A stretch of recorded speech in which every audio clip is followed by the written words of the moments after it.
Hello students, मैं संजीव मिश्रा अपने YouTube channel पर आप सभी का हार्दिक स्वागत करता हूं। आशा करता हूं आप सब स्वस्थ मस्त और पढ़ाई में व्यस्त होंगे।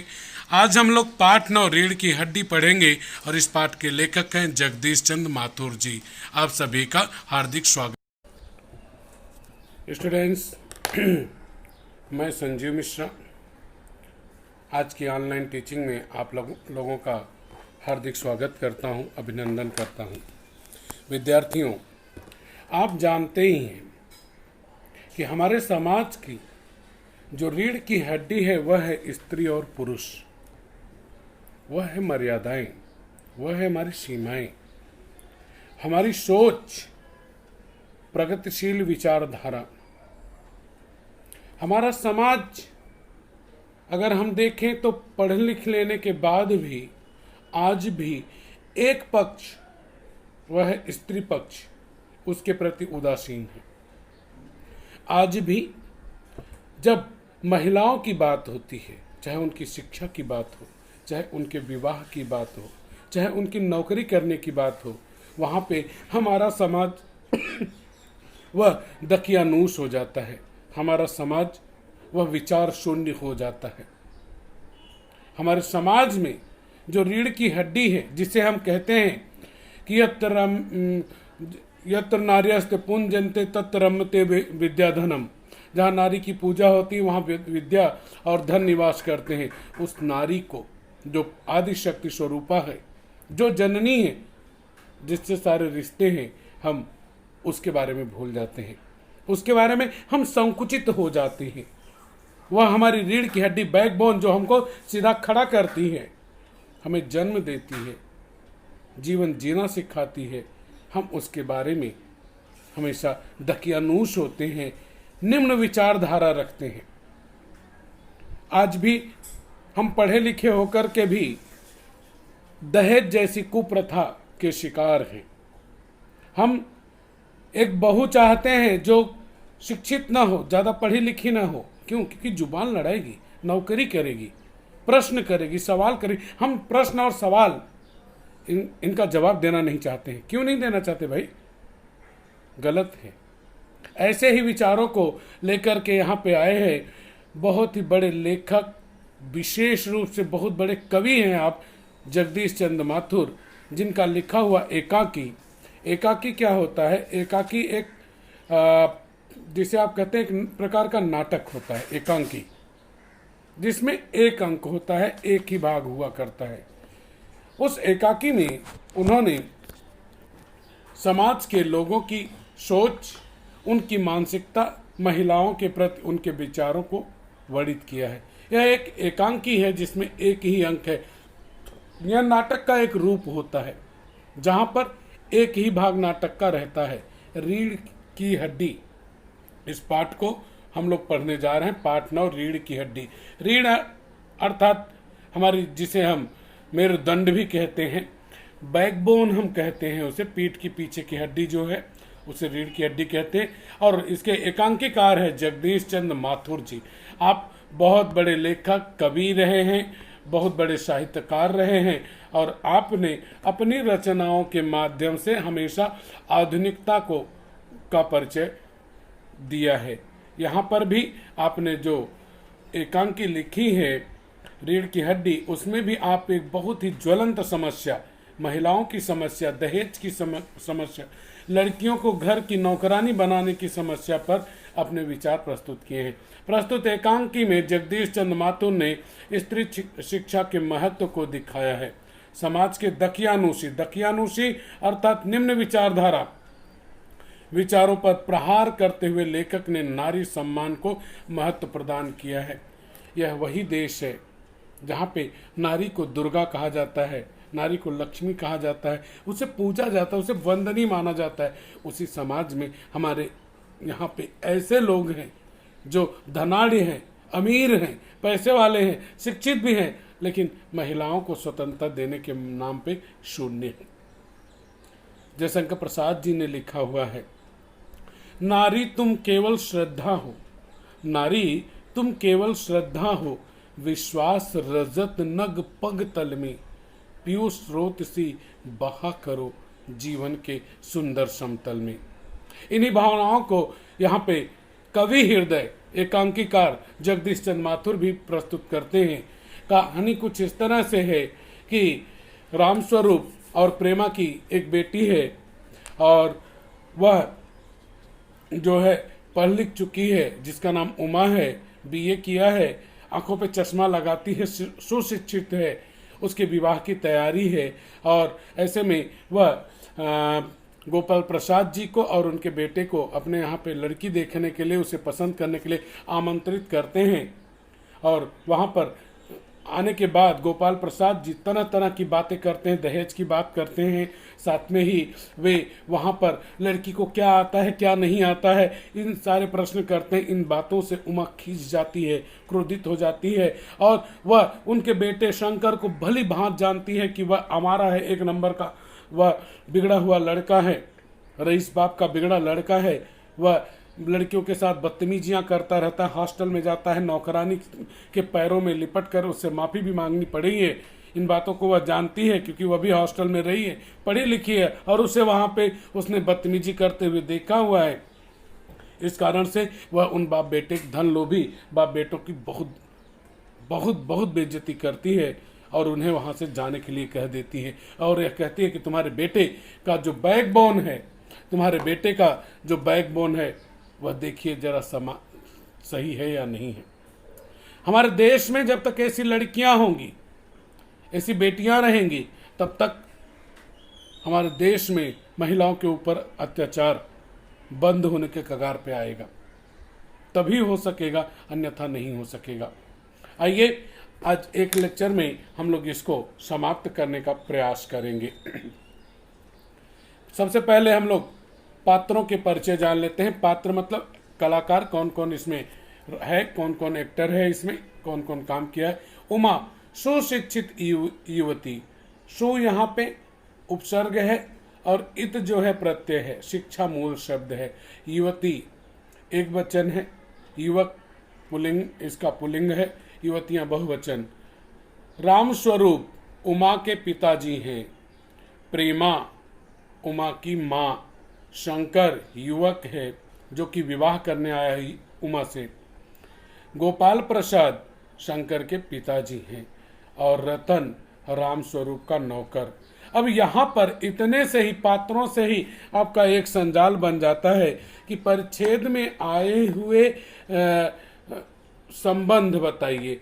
परिच्छेद में आए हुए संबंध तो वहाँ पे दे दिया, जैसे रामस्वरूप उमा, तो वहाँ पे पिता पुत्री, रामस्वरूप प्रेमा, पति पत्नी, इसके बाद गोपाल प्रसाद शंकर, तो वहाँ पे हो गया पिता पुत्र, और अगला हो गया रामस्वरूप रतन, मालिक और नौकर। तो यहाँ पे आपका 2 मार्क का संजाल यहीं पे बन गया।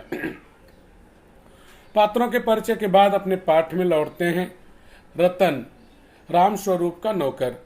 एक कमरा, यहाँ पे देखिए किस तरह से जो एकांकीकार है वह दृश्य का निर्माण कर रहा है, किस तरह से दृश्य यहाँ पे निर्मित कर रहा है। अंदर के दरवाजे से आते हुए जिन महाशय, तो महाशय मतलब महान आशय है जिनका, आशय मतलब उद्देश्य, जिनके सपने बड़े बड़े हैं उन्हें महाशय कहा जाता है, जिसे आप महोदय भी कहते हैं। महाशय की पीठ नजर आ रही है। वह अधेड़ उम्र के, अधेड़ उम्र अर्थात जो अपनी जवानी पार कर चुके हैं, बुढ़ापे की तरफ बढ़ रहे हैं, लगभग जो 45 से 50 की उम्र के आसपास में, वो अधेड़ उम्र के कहलाते हैं। आधी उम्र जिसकी बीत चुकी है, अधेड़ उम्र के हैं। अब यहाँ प्रश्न बन गया कि रामस्वरूप जी की उम्र अधेड़ उम्र। एक तख्त अर्थात लकड़ी की चौकी, तख्त को पकड़े हुए कमरे में आते हैं। तख्त का दूसरा शिरा मतलब भाग उनके नौकर ने पकड़ रखा है। नौकर का नाम रतन। तो यहाँ पे ध्यान रखेंगे, प्रश्न भी आपके बन गए। जुकाम का सामना सबको करना पड़ता है, खास करके बारिश में, कोई बड़ी बात नहीं। रामस्वरूप अबे धीरे धीरे चल, यहाँ पे विराम चिन्हों की तरफ और भाषा शैली की तरफ हम ध्यान दें। अबे अबे के बाद चिन्ह जो लगा है विस्मयादिबोधक चिन्ह, धीरे धीरे के बीच में यहाँ पे जो है योजक चिन्ह, चल के बाद पूर्ण विराम, धीरे धीरे शब्द युग्म हो गया। अबे धीरे धीरे चल, भाषा देखिए यहाँ पे बता रहा है, हम कितने भी पढ़े लिखे क्यों न हो, अपने से छोटों के साथ बात करते समय हमारा लहजा, हमारा तरीका, हमारी भाषा शैली कैसी होती है। धीरे धीरे शब्द युग्म है। अब तख्त को उधर मोड़ दे, उधर तख्त के रखे जाने की आवाज आती है, बिछा दे साहब।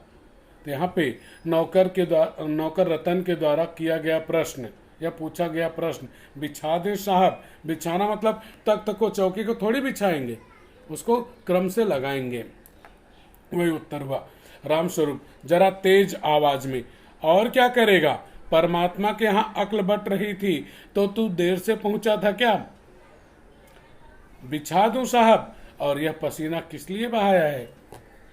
जब नौकर रतन कहता है कि साहब चौकियों को बिछा दिया जाए, तो राम स्वरूप जी थोड़ा सा अकड़ करके बोलते हैं, जिससे नौकर के साथ हम व्यवहार करते हैं वैसा ही उसको डांटते हुए कहते हैं कि जब ऊपर वाला ईश्वर जो है वह अक्ल बांट रहा था, उस समय तू क्या वहां पे नहीं था, देरी हो गई थी तुझे खुद समझ जाना चाहिए कि क्या करना है और क्या नहीं करना है। पसीना बहाना यह मुहावरा है, अर्थात परिश्रम करना। नौकर कितना भी कर ले, लोगों की निगाह में वह काम चोर ही होता, उसी बात को यहाँ पे बताया गया है। रतन तख्त बिछाता है, ही अर्थात वह साहब के सामने हंसने का एक उपक्रम करता है, नाटक करता है, दिखावा करता है। राम स्वरूप दरी उठाते, दरी आप जानते हैं जैसे चद्दर होते हैं, उसका मोटा रूप होता है, अक्सर तख्त के ऊपर या जमीन के ऊपर बिछाया जाता है। और बीबी जी के कमरे में से हारमोनियम उठा ला और सितार भी। परिच्छेद में आए हुए वाद्य यंत्र, पहला हारमोनियम, दूसरा सितार। जल्दी जा। रतन जाता है। पति पत्नी तख्त पर दरी बिछाते हैं। पति पत्नी शब्द युग्म हुआ, एक दूसरे के विरुद्धार्थी शब्द भी हुए और साथ में योजक चिन्ह भी हुआ। यहाँ पे बीबी शब्द आया है, इसका विरुद्धार्थी होगा मियाँ। बीबी उर्दू का शब्द है। प्रेमा, लेकिन वह तुम्हारी लाडली बेटी तो उमा मुंह फुलाए पड़ी है। मुंह फुलाना, नाराजगी व्यक्त करना। राम स्वरूप जी अपनी बेटी उमा को अत्यधिक प्रेम करते हैं। उसके विवाह की तैयारी चल रही, जैसा कि हमको उपक्रम से ही मालूम पड़ रहा है कि कुछ होने जा रहा है, कोई कार्यक्रम है जिसके लिए सारी सजावट हो रही, तैयारियां जोर शोर पे हैं। ऐसे में राम स्वरूप की पत्नी प्रेमा बताती है कि तुम्हारी बेटी इस विवाह प्रस्ताव से खुश नहीं है, वह नाराज है। मुंह फुलाना, नाराज होना। संभवतः जैसा ऊपर ही परिचय दिया गया, सुशिक्षित है, वह पढ़ी लिखी है, वह अभी और शायद पढ़ना चाहती, शायद अपने पैरों के ऊपर वो खड़ी होना चाहती है, आत्मनिर्भर होना चाहती है, इसलिए वह नाराज है इस विवाह प्रस्ताव से। खैर आगे बढ़ते हैं। राम स्वरूप, क्या हुआ? तुम्ही ने तो कहा था कि उसे ठीक ठाक करके नीचे लाना। ठीक ठाक शब्द युग्म हुआ। प्रेमा, राम स्वरूप, अरे हाँ, देखो उमा से कह देना कि जरा करीने से आए। करीने से आए अर्थात अच्छे ढंग से। करीना उर्दू का शब्द है। आगे देखते हैं तो आपको और समझ में आएगा क्यों कह रहे हैं ऐसा। ये लोग जरा ऐसे ही हैं, खुद पढ़े लिखे हैं, वकील हैं, सभा सोसाइटियों में जाते हैं, मगर चाहते हैं कि लड़की ज्यादा पढ़ी लिखी न हो। कहा जा रहा है कि अगर प्रगति करनी है, विकास करना है, तो जीवन साथी जो कि इस जीवन के दो पहिए हैं, एक स्त्री एक पुरुष, उन दोनों का पढ़ा लिखा होना बहुत जरूरी है। जब तक लड़की नहीं पढ़ेगी लिखेगी तब तक विकास संभव नहीं। वह विकास किस काम का जो महिलाओं का सम्मान करने, उनको प्रगति का मार्ग दिखाने का काम न करे, वह विकास किसी काम का नहीं है। यहां पर लेखक ने यह बताया, कारण लिखो। 4 बॉक्सेस दे दिए कि राम स्वरूप चाहते हैं कि उमा करीने से सज धज कर नीचे आए। क्यों? क्योंकि जो लोग उसे देखने के लिए आ रहे हैं वो लोग थोड़ा अलग किस्म के, जरा ऐसे ही हैं, थोड़ा अलग किस्म के हैं, पढ़े लिखे हैं, वकील हैं, सभा सोसाइटियों में जाते हैं और उनकी विचारधारा, इतने पढ़े लिखे होने के बाद भी उनकी विचारधारा बड़ी निम्न है। वो ज़्यादा पढ़ी लिखी लड़की नहीं चाहते हैं। प्रेमा और लड़का, बाप शेर है तो लड़का सवा शेर, बाप शेर तो बेटा सवा शेर, यह कहावत है जिसका अर्थ होता है कि किसी से कम ना होना, एक दूसरे से अधिक ही होना। बीएससी आप जान रहे हैं, बैचलर ऑफ साइंस के बाद लखनऊ में ही तो पढ़ता है, मेडिकल कॉलेज में, मतलब वो मेडिकल कर रहा है, डॉक्टरी कर रहा है।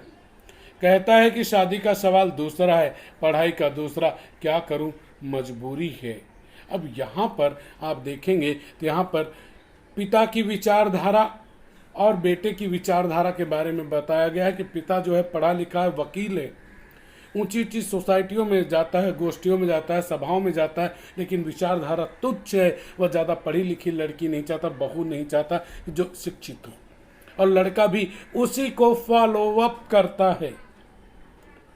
पीढ़ी का अंतर तो होना चाहिए। बाप 50 साल पहले पढ़ा लिखा है, उस माहौल का है, बेटा तो कम से कम पढ़ा लिखा है, सुशिक्षित ज़्यादा है, वह आज के आधुनिक दौर का है, उसके बाद भी वो अपने बाप का जो है वह उंगली पकड़े अभी तक चलता है। और वह भी पढ़ा लिखा है, बीएससी करने के बाद लखनऊ में मेडिकल कॉलेज में वह पढ़ता है, लेकिन वह कहता है कि पढ़ाई जो है ज़्यादा महत्वपूर्ण है, लेकिन मजबूरी में शादी कर रहे हैं, लेकिन लड़की पढ़ी लिखी नहीं चाहिए। स्टूडेंट्स, तो यह लाइन जो आखिरी पंक्ति है यहाँ पे, राम स्वरूप जो कहते हैं, बाप शेर है तो लड़का सवा शेर, बीएससी के बाद लखनऊ में ही तो पढ़ता है, मेडिकल कॉलेज में, कहता है कि शादी का सवाल दूसरा, पढ़ाई का दूसरा, क्या करूं, मजबूरी है। यहाँ यह क्या बता क्या रहा है? यह बता रहा है कि वह अपने लिए विवाह नहीं कर रहा है, वह अपने घर के लिए एक नौकरानी की तलाश में है। वह अपने घर में एक नौकरानी चाहता है, इसीलिए वह पढ़ी लिखी बहू नहीं चाहता है। इसीलिए वह मजबूरी में विवाह कर रहा है कि एक लड़की आएगी, घर परिवार संभालेगी, बच्चे पैदा करेगी, गृहस्थी देखेगी, झाड़ू पोछा करेगी, वह इस तरह की बहू चाहता है, वह पढ़ी लिखी लड़की इसलिए नहीं चाहता। अब यहाँ पर राम स्वरूप के द्वारा जो लड़की देखने आ रहे हैं उनके बारे में जो बातें कही गई हैं, वहाँ एक महत्वपूर्ण संजाल बन जाता है कि उमा को देखने के लिए आने वाले लोगों की विशेषताएं, तो वहाँ पे अगर आप देखेंगे तो वह वहाँ पे आपको मिलेगा, खुद पढ़े लिखे हैं, मतलब पढ़े लिखे हैं एक बॉक्स में, वकील हैं दूसरे बॉक्स में, सभा सोसाइटियों में जाते हैं, उठना बैठना है मतलब उनका ऊंचे लोगों के साथ तीसरे में, और लड़की ज़्यादा पढ़ी लिखी नहीं चाहते हैं। ये 4 बॉक्सेस आपके बनते हैं और महत्वपूर्ण प्रश्न आपका बनता है। चलिए आगे बढ़ते हैं।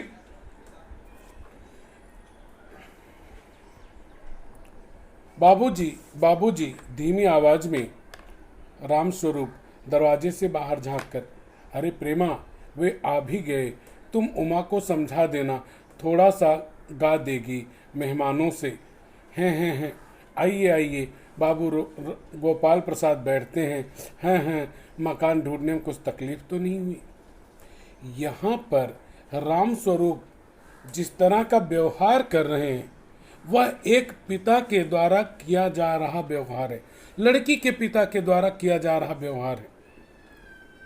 यहाँ पे उनके द्वारा जो व्यवहार किया गया वह बताता है कि एक लड़की का पिता जब विवाह योग्य अपनी बेटी के लिए वर की तलाश करता है तो किस तरह से उसे नम्र होना पड़ता है। यह भी बताता है कि किस तरह से वह चाहता है कि उसकी बेटी को देखने आने वाले लोग पसंद करने और विवाह करके ले जाए। वह बेचारा खुद हमेशा सिर झुकाए खड़ा रहता है। गोपाल प्रसाद, गो मीन्स गोपाल, प्रसाद खंखार कर मतलब गला साफ कर यह खंखारना हो गया। नहीं, तांगे वाला जानता था रास्ता मिलता मिलता कैसे नहीं। तांगे वाला, यहाँ पे वाला जो है वो प्रत्यय हो गया। तो आपसे एग्जाम में इस तरह का प्रश्न पूछा जा सकता है, तांगे वाला शब्द दे दिया और आपको कहा जाएगा इसी तरह के वाला वाला शब्द लगाकर अन्य प्रत्यय शब्द बनाइए। तो वहाँ पे बहुत सारे हो सकते हैं, सब्जी वाला, दूध वाला, फल वाला, मिठाई वाला। तो इस तरह से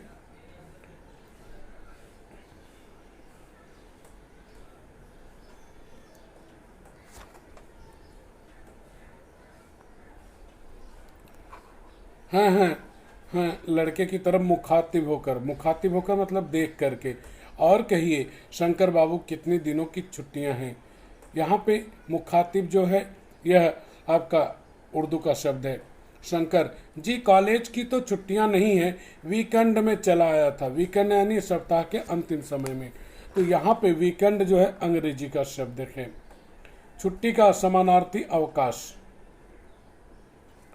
तो आपके कोर्स खत्म होने में तो अब साल भर रहा होगा जी, यही कोई साल 2 साल।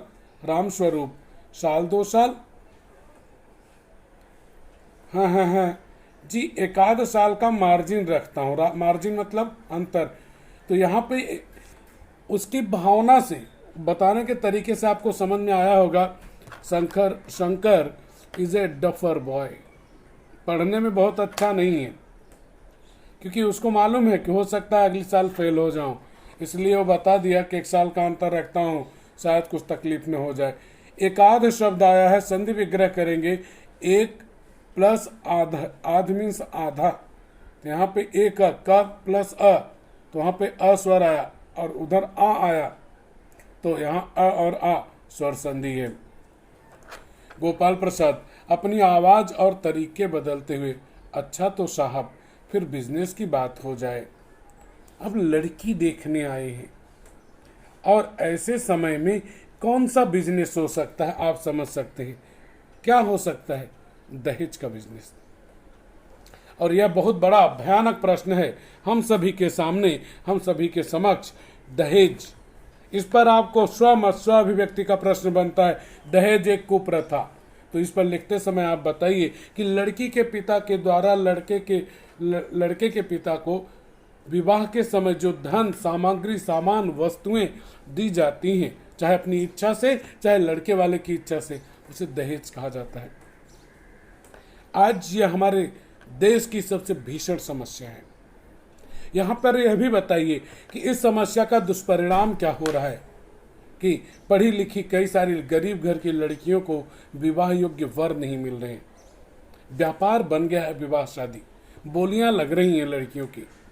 इस तरह से यहाँ पर आप दहेज एक कुप्रथा के बारे में बता सकते हैं। परिणाम में बताइए कि दहेज न देने के कारण क्या क्या कठिनाइयां उठानी पड़ रही हैं लड़की को और लड़की के पिता को। राम स्वरूप चौंक कर, बिजनेस समझकर, ओह अच्छा, लेकिन जरा नाश्ता तो कर लीजिए। यहाँ पे ओह जो है यह आपका संबोधन,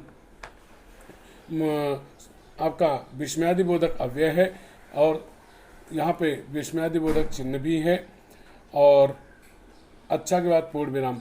लेकिन जरा नाश्ता तो कर लीजिए। गोपाल प्रसाद, यह सब आप क्या तकल्लुफ करते हैं? तकल्लुफ करना मतलब कष्ट उठाना। यहाँ पे तकल्लुफ उर्दू का शब्द है। राम स्वरूप, हैं तकल्लुफ किस बात का? यह तो मेरी बड़ी तकदीर मीन्स भाग्य है कि आप मेरे यहाँ तशरीफ लाए। तशरीफ उर्दू का शब्द है। तशरीफ लाना अर्थात वहाँ पर आना, प्रवेश करना, अंदर जाते हैं। गोपाल प्रसाद अपने लड़के से, क्यों, क्या हुआ? शंकर, कुछ नहीं। गोपाल प्रसाद, झुक कर क्यों बैठते हो? ब्याह तय करने आए हो, कमर सीधी करके बैठो। तुम्हारे दोस्त ठीक कहते हैं कि शंकर की बैकबोन। इतने में बाबू रामस्वरूप चाय की ट्रे लेकर मेज पर रख देते हैं। तो यहाँ पर लड़की देखने गए गोपाल प्रसाद जी किस तरह से अपने बेटे को समझा रहे हैं, बुझा रहे हैं और कह रहे हैं कि इस तरह से बैठो, इस तरह से न बैठो। कारण यह है कि वह किसी भी कीमत पे विवाह चाहते हैं क्योंकि दहेज अच्छा मिलेगा। गोपाल प्रसाद, आखिर आप माने नहीं। अब यहाँ पर यह बताता है जो राम स्वरूप जी कर रहे हैं कि किस तरह से एक लड़की के पिता को आव भगत करनी होती है। राम स्वरूप चाय प्याले में डालते हुए, हाँ, आपको विलायती चाय पसंद है या हिंदुस्तानी? हम लोग तो एक ही प्रकार की चाय जानते हैं, चाय मतलब चाय। लेकिन यहाँ चाय के दो प्रकार दिए गए हैं, विलायती मतलब विदेशी चाय या हिंदुस्तानी भारतीय चाय। और दोनों में देखेंगे, विलायती और हिंदुस्तानी दोनों में ई प्रत्यय लगा है। विलायत में ई जोड़ के ई प्रत्यय लगा के विलायती, हिंदुस्तान में ई प्रत्यय जोड़ के हिंदुस्तानी। तो विलायती मतलब विदेशी चाय, विदेशी चाय मतलब जिसमें चाय शक्कर वगैरह दुनिया भर की चीज़ें अलग अलग से डालते हैं, वह विलायती चाय हो गया। अपने हिंदुस्तानी चाय है कि पानी को गर्म वगैरह करो, वह हिंदुस्तानी चाय है। तो यहाँ पे आपका एक प्रश्न बना जो कि दो बॉक्सेस बने कि परिच्छेद में आए हुए चाय के प्रकार, तो वह हुआ विलायती चाय और दूसरा हुआ हिंदुस्तानी चाय।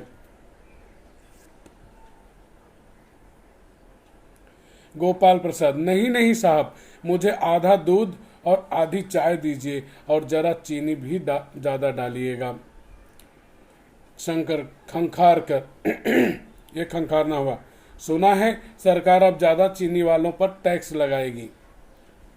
तो यहाँ पर बात उस समय की है जब हमारा देश इतना प्रगतिशील नहीं था। आज से 30-40 साल पहले लोग गरीब हुआ करते थे। चीनी जो है, शक्कर, वह कोटे से मिला करती थी, महीने भर में 1 किलो 1.5 किलो, और ऐसे राशन की दुकान पर ज़्यादा मिलती नहीं थी, खरीदना भी कठिन होता था, लोग गरीब होते थे। ऐसे समय में जो है इस तरह की बात यहाँ पे की जा रही है। गोपाल प्रसाद चाय पीते हुए, सरकार जो चाहे सो कर ले, पर अगर आमदनी करनी है तो सरकार को बस एक ही टैक्स लगाना चाहिए। राम स्वरूप शंकर को प्याला पकड़ाते हुए, वह क्या? गोपाल प्रसाद, खूबसूरती पर टैक्स। यहाँ पे गोपाल प्रसाद प्रश्न बना, गोपाल प्रसाद इस बात पर टैक्स लगाने की बात करते हैं, खूबसूरती पर। खूबसूरत इसका विरुद्धार्थी बदसूरत, और यहाँ पे सूरत मतलब चेहरा, खूब यह उपसर्ग है, उर्दू का शब्द है। बदसूरत में बद उपसर्ग है। खूबसूरती में ती प्रत्यय है। खूबसूरती जो है यह आपका संज्ञा शब्द हुआ, भाववाचक। टैक्स को हिंदी में आप कर कहते हैं। राम स्वरूप और शंकर हंस पड़ते हैं। अब यहाँ पे प्रश्न बना, राम स्वरूप और शंकर इस बात पर हंस पड़ते हैं, तो उत्तर होगा जब गोपाल प्रसाद जी ने खूबसूरती पर टैक्स लगाने की बात कही। मजाक नहीं साहब, यह ऐसा टैक्स है जनाब कि देने वाले चूं भी नहीं करेंगे। मतलब कि हर जगह गोपाल प्रसाद जी की मानसिकता को लेखक ने यहाँ पे बताया है कि हर जगह वह केवल व्यवसाय की, धंधे की और फायदे की बात करता है। उसे पता है कि जो सुंदर है उसकी मजबूरी है कि वह टैक्स दे। अगर सरकार ने ऐसा टैक्स लगा दिया तो, अर्थात किसी भी तरह से साम दाम दंड भेद, वह किसी भी तरह से वह पैसा कमाना चाहते हैं, वह पैसे की बात करते हैं। जोर से हंसते हुए, वाह वाह, खूब सोचा आपने।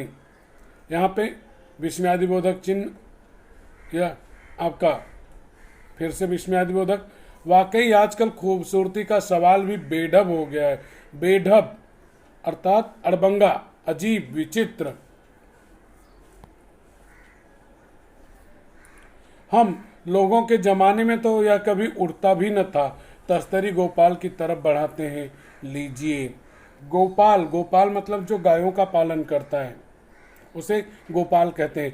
कृष्ण भगवान का भी नाम एक गोपाल ही हुआ करता है। गोपाल प्रसाद समोसा उठाते हुए, कभी नहीं साहब, कभी नहीं। राम स्वरूप शंकर की तरफ मुखातिब होकर अर्थात देखकर, आपका क्या ख्याल है शंकर बाबू? शंकर, किस मामले में? यही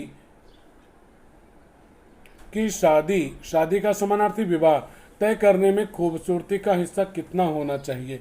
गोपाल प्रसाद, बीच में ही। यह बात दूसरी है बाबू राम स्वरूप, मैंने आपसे पहले भी कहा था, लड़की का खूबसूरत होना निहायत मतलब बहुत अत्यधिक जरूरी है और जायजा यानी जन्मपत्री, जिसे आप कुंडली कहते हैं, जन्मपत्री तो मिल ही गया होगा। अब यहाँ पर आपका दो प्रश्न बनता है। उसके पहले प्रश्न में जाने से पहले हम लोग यहाँ पे जो बातचीत हो रही उसके बारे में जान लेते हैं।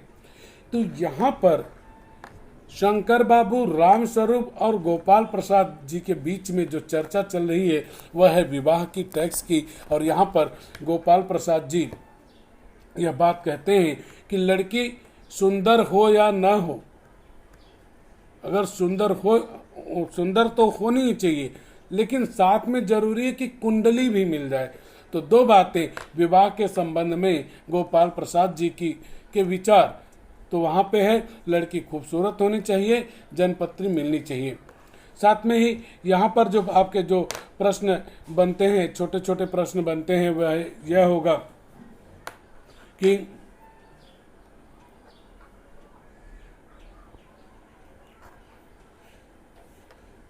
निम्नलिखित शब्द के लिए परिच्छेद में आया हुआ शब्द कुंडली, तो उसके लिए आएगा जायजा। जन्मपत्र भी आप लिख सकते हैं। सुंदर का खूबसूरत, यहाँ पे खूबसूरत जो है वह आपका विशेषण हो जाएगा। आगे निम्नलिखित शब्दों के लिए शब्द परिच्छेद से ढूंढिए। विवाह, शादी। आगे चलते हैं जी। जायचे का मिलना क्या मुश्किल बात है? ठाकुर जी के चरणों में रख दिया, बस खुद ब खुद मिला हुआ समझिए। ठाकुर जी के चरणों में अर्थात भगवान के चरणों में। कुंडलियां तो भगवान के चरण में रखने से बिल्कुल मिलने वाली नहीं है। उसके लिए जरूरी है कि आप धन दीजिए, दहेज दीजिए। आप दहेज देंगे तो कुंडली अपने आप मिल जाएगी।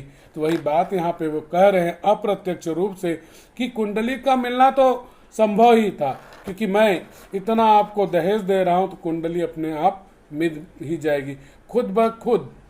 यह आपका सर्वनाम शब्द है, निजवाचक सर्वनाम।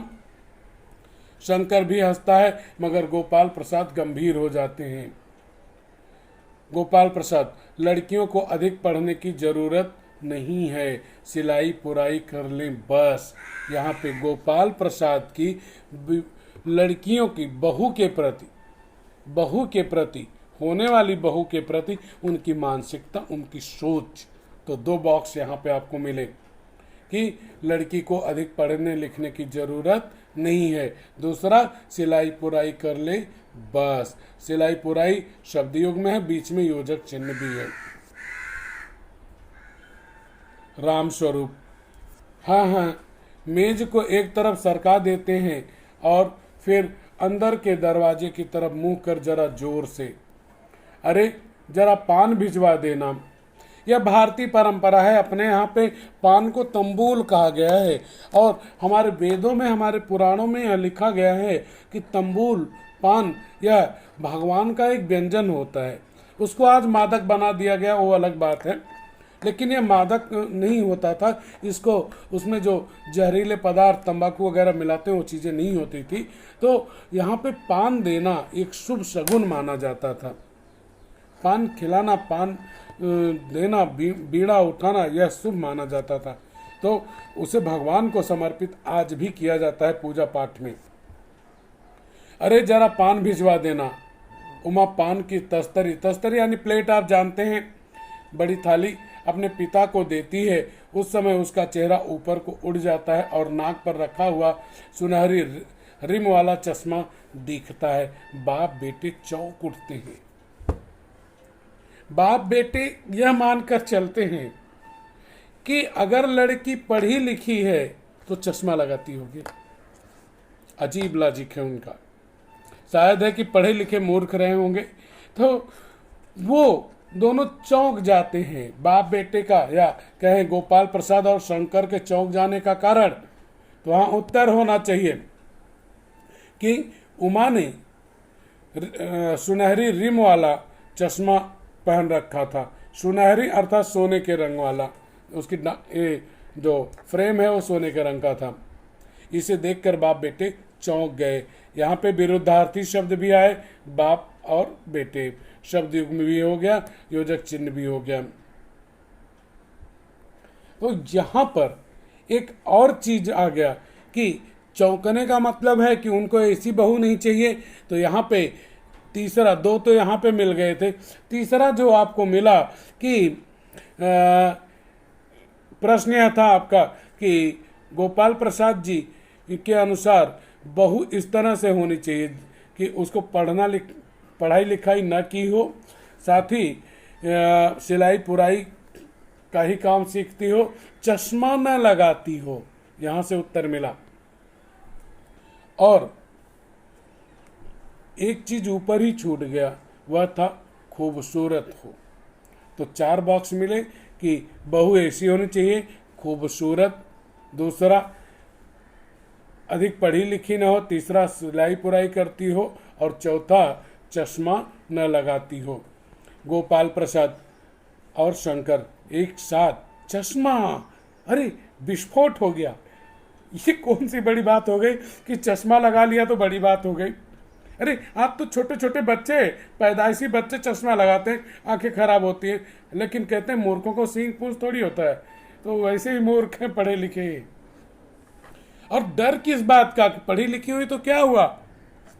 उनको लगता है कि अगर पढ़ी लिखी हुई तो अधिकारों की मांग करेगी, पढ़ी लिखी होगी तो गलत को गलत, सही को सही कहेगी, उसके ऊपर अगर हम जुल्म ढाएंगे तो वह विरोध करेगी। इस कारण पढ़ी लिखी नहीं चाहिए। कौन चाहिए? गाय चाहिए। अरे गाय भी कभी मारती, बहुत बुरा मारती है। ये बातें मूर्ख भूल गए हैं। राम स्वरूप जरा शक पका कर मतलब कि हड़बड़ा गए। जी वह पिछले महीने में इसकी आंखें दुखने लगी थी, सो कुछ दिनों के लिए चश्मा लगाना पड़ रहा है। तो यहाँ प्रश्न बना कि राम स्वरूप जी ने उमा के चश्मा लगाने के पीछे क्या कारण बताया। यह कारण बताया। उत्तर हुआ कि पिछले महीने उमा की आंखें दुखने लगी थी, इस कारण से उसे चश्मा लगाना पड़ा। अब देखिए यहाँ पर कि वे एक पिता, लड़की के पिता लक्ष्मी स्वरूपा उमा, उसके पिता पढ़ी लिखी लड़की, सुशिक्षित लड़की उमा के पिता जो हैं, किसी तरह अपनी बेटी का विवाह करने के लिए किस तरह झुक रहे हैं, कितना झूठ उन्हें बोलना पड़ रहा है।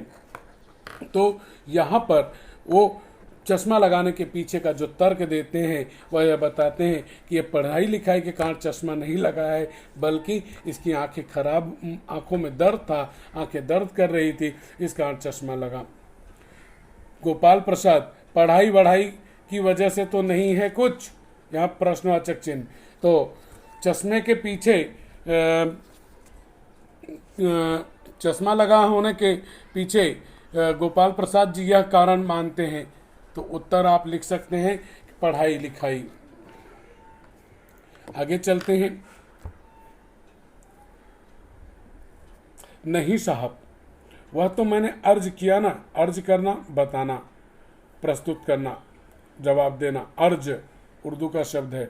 गोपाल प्रसाद संतुष्ट होकर कुछ कोमल स्वर में। कोमल मुलायम, विरुद्धार्थी कठोर कर्कश, स्वर आवाज। बैठो बेटी। राम स्वरूप वहां बैठ जाओ उमा। उस तख्त पर अपने बाजे वाजे के पास उमा बैठती है। बाजा वाजा क्या रखा था? हारमोनियम रखा गया था वहाँ पर बजाने के लिए, देखने के लिए कि क्या क्या वहाँ पे लोग देखें और प्रसन्न हो जाएं। सितार रखा गया था कि जिससे कि उसको देख करके वो प्रसन्न हो जाएं कि लड़की ज़्यादा पढ़ी लिखी नहीं, घर वगैरह के काम काज जानती है।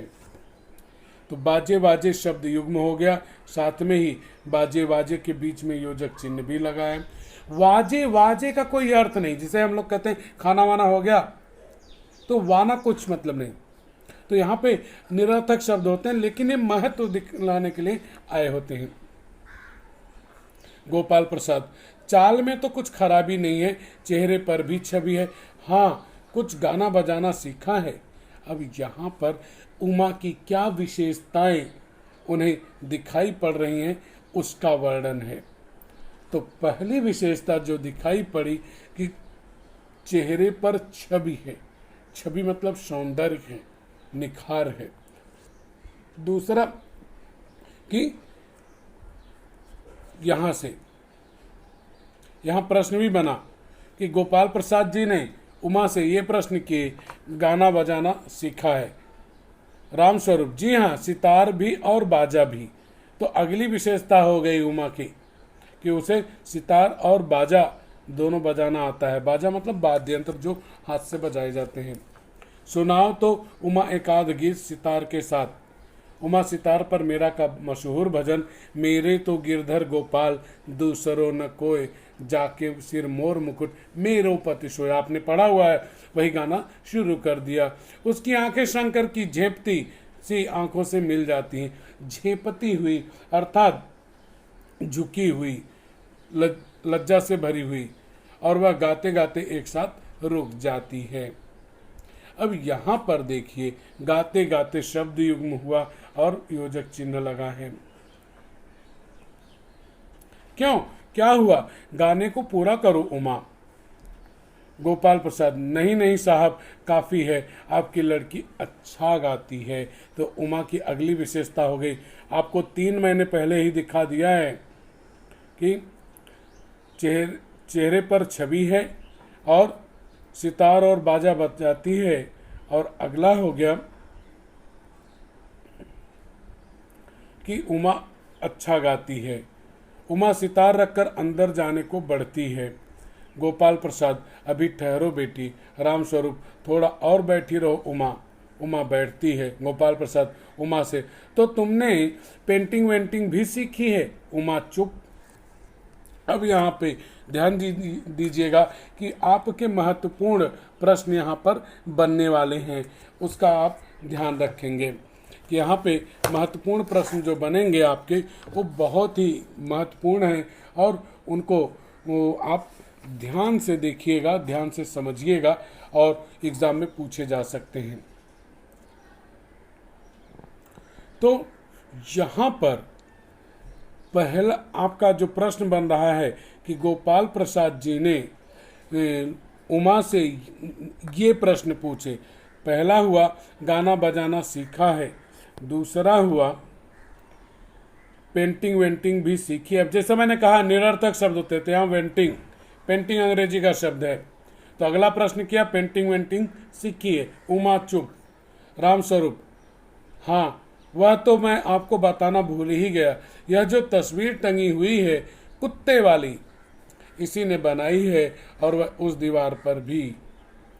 तो उसके पिता अपनी बेटी का वर्णन कर रहे हैं, राम स्वरूप जी उमा की विशेषताएं बता रहे हैं। यह तो बहुत अच्छा है। और सिलाई वगैरह, तो ये अगली बात हो गई आपकी। पहला क्या था? पहला था गाना बजाना जानती हैं, दूसरा क्या था? पेंटिंग वेंटिंग सीखा है, तीसरा है सिलाई वगैरह सीखा या नहीं सीखा है। राम स्वरूप, सिलाई तो सारे घर की इसी के जिम्मे रहती है, यहाँ तक कि मेरी कमीजें भी हैं। गोपाल प्रसाद, ठीक, लेकिन हाँ बेटी, तुमने कुछ इनाम बिनाम भी जीते थे। अब इनाम बिनाम, बिनाम का कोई अर्थ नहीं होता है, निरर्थक शब्द है। अगला प्रश्न यह हुआ, पहला क्या हुआ? पहला हुआ कि गाना जानती हैं, दूसरा हुआ पेंटिंग वेंटिंग बना लेती हैं, तीसरा हुआ सिलाई करना जानती हैं, चौथा इनाम भी जीते हैं अथवा नहीं। तो राम गोपाल प्रसाद जी द्वारा उमा से पूछे गए प्रश्न। उमा चुप।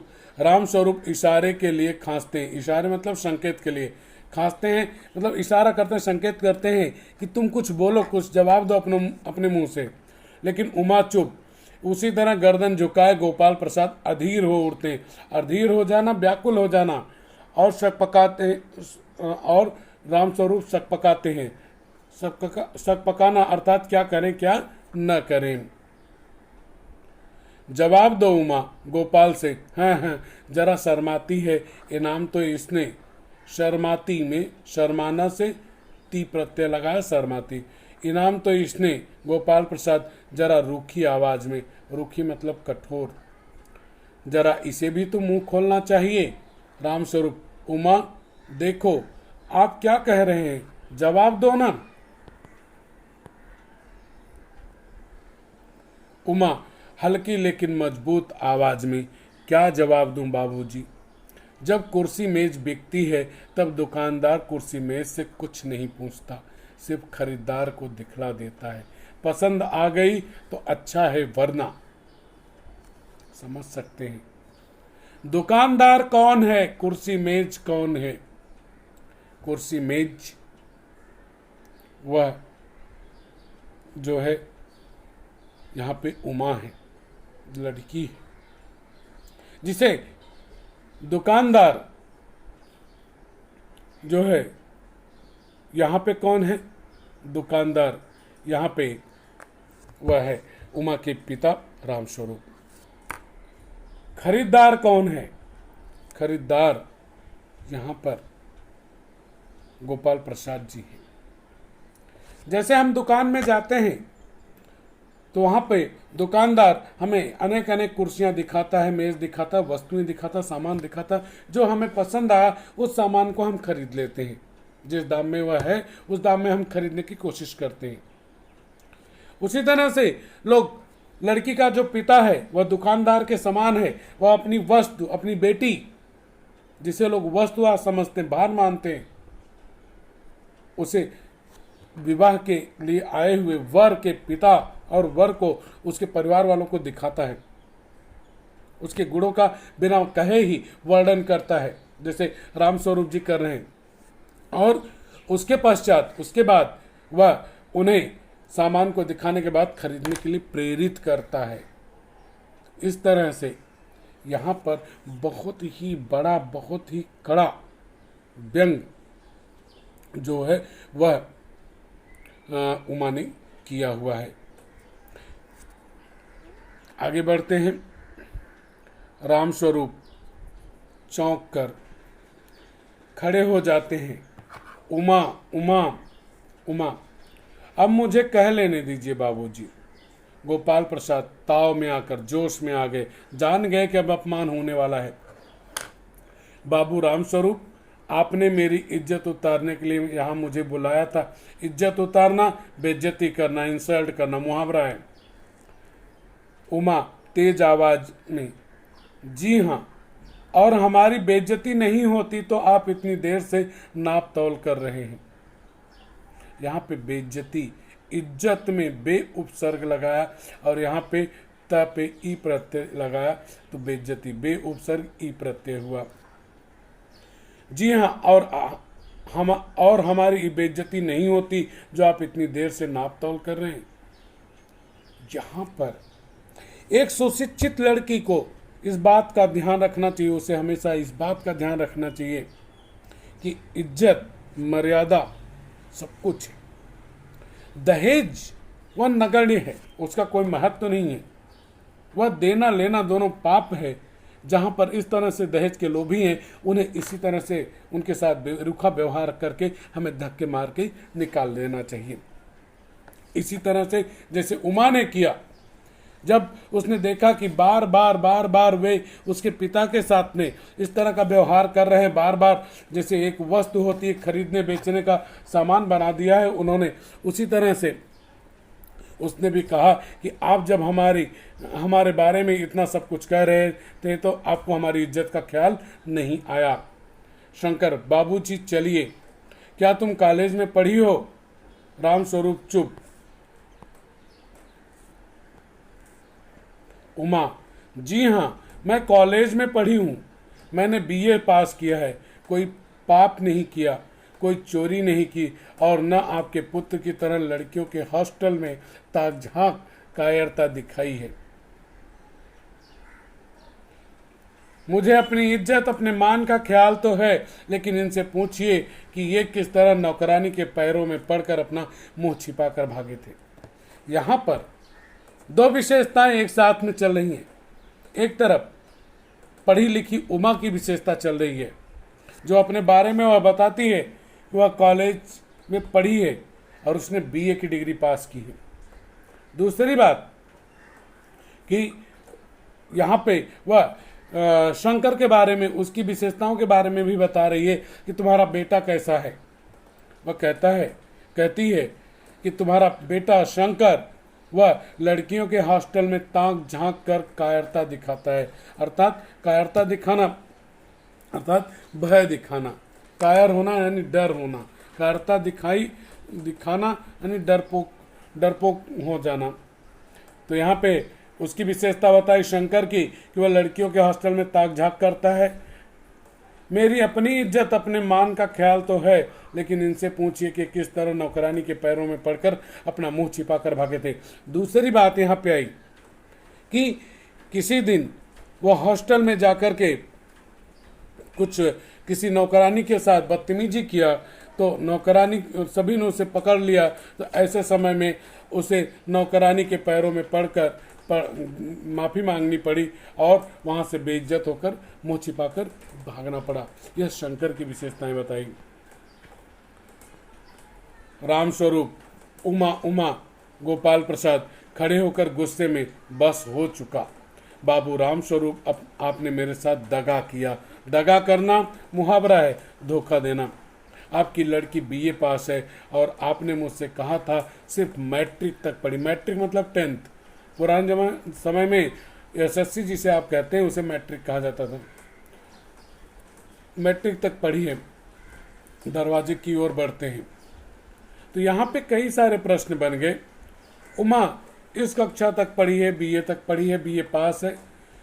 और बाबू रामस्वरूप जी ने गोपाल प्रसाद जी को उमा की पढ़ाई लिखाई के बारे में यह बताया था कि वह मैट्रिक तक पढ़ी है।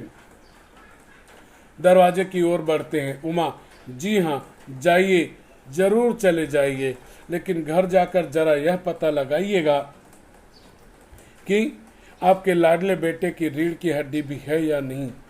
यानी रीढ़ की हड्डी होना यानी सम्मान की बात होना, अर्थात प्रतिष्ठित होना, अर्थात समाज में अपनी मान मर्यादा को बनाए रखना है या नहीं। यानी बैकबोन आप जानते हैं, पीछे की हड्डी। बाबू गोपाल प्रसाद के चेहरे पर बेबसी मतलब लाचारी, बेबसी का गुस्सा है और उनके लड़के के रुलासापन मतलब उसे रोने का भाव हो रहा है। दोनों बाहर चले जाते हैं। उमा सहसा चुप हो जाती है और यह कहानी संग्रह है भोर का तारा नामक कहानी संग्रह से। तो इस तरह से यहाँ पे हमने देखा कि किस तरह से उमा जैसी सुशिक्षित लड़की वह अपने साथ हो रहे अन्याय, अपने साथ हो रहे अत्याचार का विरोध करती है।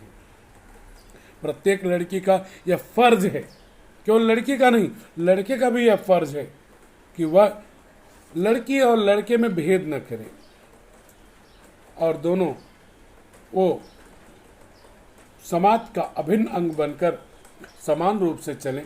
हम दहेज रूपी दानों को पूरी तरह नष्ट कर दें, तब जाकर हमारे इस समाज का विकास होगा, हमारे देश की प्रगति होगी और चारों तरफ खुशहाल। अगर आपको मेरा यह वीडियो पसंद आया हो तो वीडियो को लाइक कीजिए, चैनल को सब्सक्राइब कीजिए और इसे शेयर कीजिए जिससे दूसरों को इसका लाभ मिले। अपने सुझाव जरूर हम तक पहुंचाइए जिससे उसमें सुधार हो सके।